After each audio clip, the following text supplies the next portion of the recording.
Yeah. Yes, Sir Joby, Sir Gerard, and Ma'am Maricel. Maricel. Ang horse po is 2026 is fire over fire element. So Wow. intensity, speed, chaos, and talaga pong a lot of disruption. First half. my God. So first 6 months. But for the next 6 months, it will be more on reckoning and self-awareness po. Ay, ganun. Teka lang, pero kailan ba talaga magsisimula yung Year of the Fire Horse, Sir Norman? Start na ba Actually, siya ma'am, ngayon? right now, madam, we're already like 70 to 75% of the young the fire horse energy. Yes. By February 4, 3 a.m., 100% na po, madam, wow. yung year ng 2026 fire horse. Yung sinasabi po ninyo kanina na fire over fire, so may init ulo ng lahat ng tao. Yes, ma'am, very intense. Masyado pong fierce po, fierce. Talaga Fierce. pong ano po. Kita Tama mo kayo na. dun. Kasi ma'am, ano to ma'am sobrang dami ma'am ng apoy. Ma'am, it's like summer season na wala ka kahit isang basong tubig. Intense kaya nga. pala nang away ako agad, charot. Madam, we are reminded, madam, to keep our wisdom, our discernment, madam, at our level. Ma'am, that represents water. So, ma'am, we need water, not just the physical water, but what the water represents, madam. Wisdom Yes. and discernment. Yeah. Tama. Kalma, kalma. Sir Norman, curious ako, 'di ba? Fire over fire. Anong impact nito sa mga water signs? Opo, actually po, they will be more irritated. So, the water sign will be irritated. Why? Because they will be the problem solver and they will be the person na lalapitan po ng mga namomroblema at ng mga concerns. Pero, Interesting. syempre, hindi mawawala dyan yung mga usapin natin sa politika, Sir Norman. Opo. Alam natin, naghahabol tayo ngayon nung mga Opo. involved dyan sa anomalies. So, ano yung pwedeng maging kontribusyon nitong Year of the Fire Horse dito sa usapin na to? Meron ba siyang bit-bit na hustisya para sa atin? Ay, yan ang hinihintay natin. Yes, tama po kayo. Kaya nga po, I mentioned the second half po ng ating taon, yung pong Ghost Month, no po, starting the Ghost Month po, that's sa half going to, again, to the 2027, ito po is a metal element. And metal po is all about justice po, justice. And not only that, is that tayo po sobrang focus technology, politics, entertainment, but there will also be a rise in spirituality and awakening po for 2026. Sige. Pero, dahil Year of the Fire Horse, ano-anong mga year naman, kumbaga yung sinasabi nilang lucky for this year? Opo, ang first three animal signs po na magiging maganda po ang kanilang alignment with the energies, number one po is the ox. Because they have so many helpful people and noble people. Pangalawa po sa buenas po is the rabbit because they are very lovable and they will be spiritually open po. They will be having a lot of spiritual awakening. And number three, Sir Jovi, kayo po, rooster. Thank you. Sir Jovi, it's all about branding, visibility, rejuvenation, lahat po yan. And then, all things in the past will be reckoned with, will be solved po this 2026. Ay, Ay, ang wow, gusto ang ko. ganda-ganda. Oy, Oo, Yes. kasi parang walang bitin-bitin, di ba? Parang kailangan marasolba, mga dapat marasolba. Tama naman yan. So, Apo. ano, And Sir Jovi, opo, sa lahat po ng animal sign, kayo po yung recommended na magsuot po ng color red. Ay, Ay! nako. Akin na yan. Palit tayo, palit Palit tayo. kami. Palit. Dito ka makapagpalit. Talaga pinagpalit. Kayo magpalit. Yan. Okay. Sir Norman, how about Bigla yung mga naging red. hindi masyadong bebuenasin? Oo, Opo, na kailangan Sir Gerard, mag-ingat. Ang signs. Ang mga kulelat po is the year, yung horse po. The year itself po yung horse. Ang horse po will be irritative po and they have a buried memory na kailangan i-address po nila this 2026 or else hindi ko sila maka-move on and this will be a year of hesitation, try and try, hindi po dapat. Ang horse po kailangan should be the leader this year and also should be decisive. And he and she can only do that pag in-address niya po yung kanyang mga nakatagong emosyon. So hindi sila masyadong lucky this year. Pero meron naman siguro mga pwedeng gawin sila para maging sila.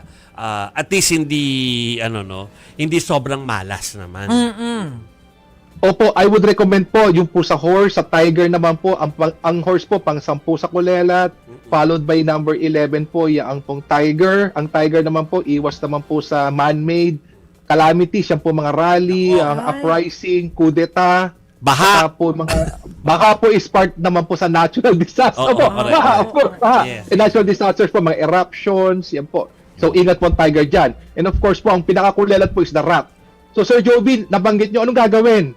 Umiwas tayo sa south area, Okay. umiwas tayo sa northwest area, umiwas tayo sa west area, at umiwas tayo sa southwest area. Why?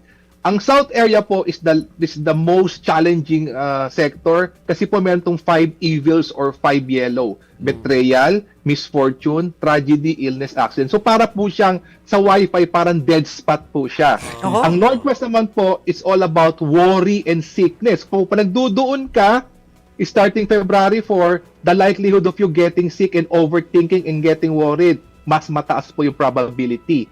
Pag nasa west ka naman po or you're facing west, the probability of getting into arguments, away, litigation, and lawsuit, very, it possible. At sa southwest naman po, nandoon po yung backstabbing and betrayal star Ay, sa Ay, southwest may area. ganon. Yeah. Pero Opo. teka, ano po bang animal sign ni PBBM?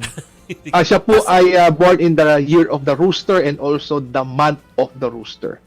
Ay, ano ibig sabihin? Kami. Pareho ano kami. ang implications? Oo, Ang anong ibig ibig sabihin po sabihin sa nun, kanya? kailangan po he should do his homework. Yeah. Kailangan po maging visible po siya in every way po na ma-address niya po ang lahat ng concern po ng Filipino people. Pero swerte rin siya kasi Year of the Rooster. Tama po, Oo. ma'am, po. Compared Oo. po doon sa horse. Diba? Sige. Yeah, go. Si VP Sara po ba? Ano ba siya 1978. animal sign niya? Siya po, ma'am, a year of the horse po, ma'am, si BP Sara. Oh. So ano May yun? challenges. Tama ako. Yun ang basa ko Oo. dun sa kanina. Kaya meron siya mga kailangan gawin para maging mas okay ang taon niya. Tama ba yung basa ko, Norman? That's correct, madam. Sir Jovi, yes, si Ma'am Sara po has to address po mga past issue and guard well her emotions po this 2026. Oh, eto yung malaking question dyan, Sir Norman. Ang Year of the Horse at ang Year of the Rooster ba? Are they friends? Actually, ma'am, interconnected sila, ma'am, in a way po. Okay. Initially, ma'am, they're interconnected in a way kasi, ma'am, these are cardinal signs. Yeah. The horse occupies the south and the rooster naman, the horse man of the south and the rooster ma'am occupies the west. Yes. So, ma'am, they are intertwined sila, ma'am, eh. Ma'am, they are peach blossom of each other po. Yes. The likability, the charisma, ma'am, is being shared by these two animal signs. Oh. So, ano mangyayari kay BBM at saka kay VP Sara if that's the case? Ma'am, the concern, ma'am, is not the two of them, ma'am, but the people around the two of these leaders. Yes, madam. There are a lot of plays, madam, ongoing, madam, especially po last year. Ma'am, as early, ma'am, as July, we're already checking po whether the president would stay or not. So, ma'am, the reckoning back last year was September, but, well, he's still our president up to this point in time. Correct. Ako, si Norman, gusto natin makausap yan kasi last year din, sinabi niya kung ano mangyayari sa Rooster at ako'y tuwan-tuwa.